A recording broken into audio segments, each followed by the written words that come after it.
Friends, so again I'm going to describe to calculate the number of ones in number, which is also called the parity of a binary number. So here I'm going to describe the multiple methods according to their complexity. So if you see that this is the very first method which I have already described. If you have a number 1011, then you can calculate its parity, means number of 1, with the help of a bit mask. So this is my mask. Okay, so what mask, the usefulness of mask is to extract the last set digit. Okay, so I am setting 1 here because I want to extract the last set digit from this number, so that's why I am using this bit mask. So if I do a bit mask AND, bitwise AND, so the result will be 001. Then I will add this into a result. Again I will shift this number to right by 1, then this will be 0101. Again I do a bit mask to extract the LSB. Okay, so bit mask is used to extract the last LSB. So again it will give me the 1. I will add this 1 into the result, so 1 plus 1 will be the 2. Again I will do a right shift and extract the last digit, so this is 0. Add this 0 into the result, 2 plus 0 will be 0. Again I will do a right shift and the final x will be this one. So for extracting this bit, again I will do a bit masking, so this will return the 1. So 1 plus 2 will be 3, and this is the code for calculating the parity with the help of bit mask. So there is an x, so I am adding result is equal to result plus x and with a mask. So this is x and 1, and shifting the x to right by 1, and the result will be written x modulo 2. Now calculate the complexity for this algorithm.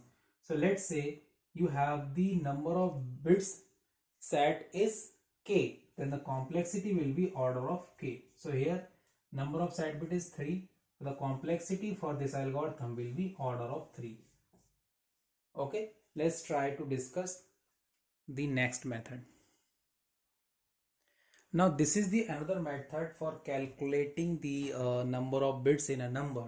So we have already discussed that if I use this expression, if x is a number and I calculate the y, x and x minus 1, so what it does, it mark the last set 1 as 0 in x. So let's say 1011 is the x, or if I calculate x and x minus 1, so this will be 1010, because it will convert the last set 1 as 0.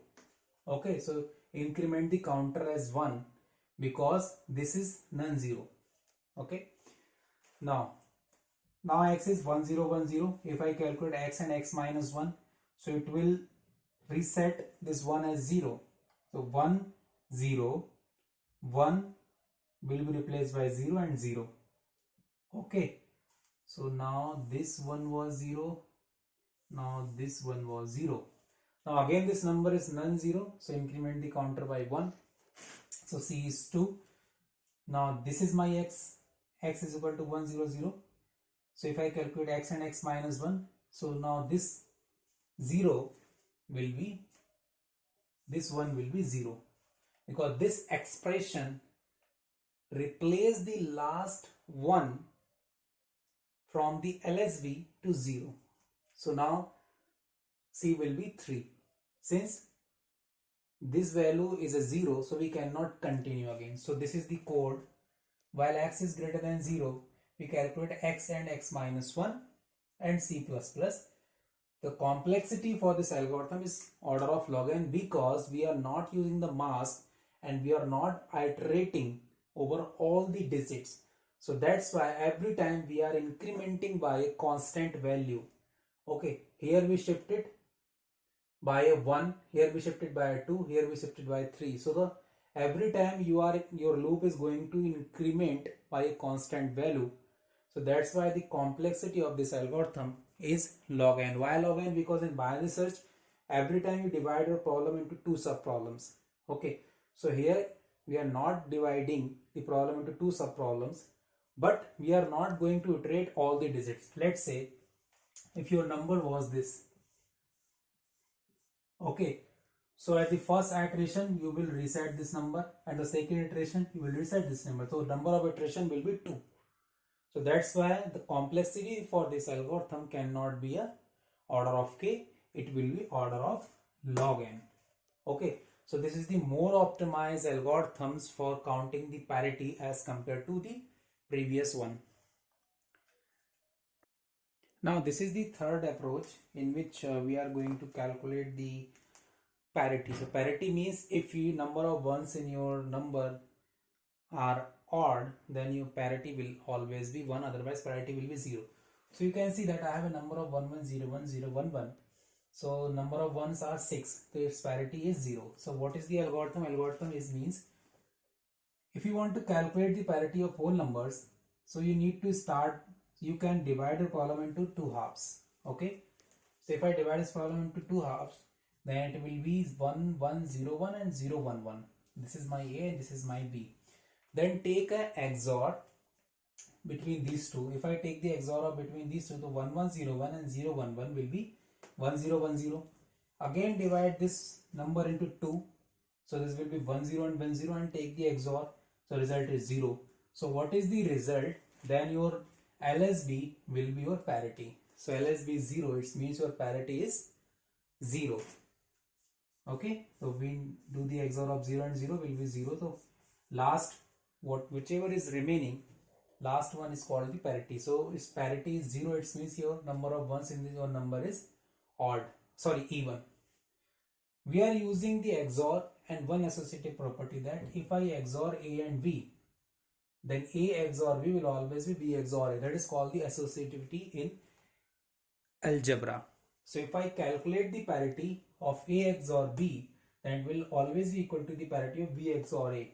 That's why we are doing the XOR for calculating the parity. What does it mean? If I calculate the parity of these two numbers and do XOR, that will always be equal to the parity of this number. So I did the XOR and calculate the parity and dividing the problem into 2 subparts. Every time I am dividing the property into problem into halves. So the complexity for this is order of log n. Let's try to calculate the parity for this number with the help of XOR.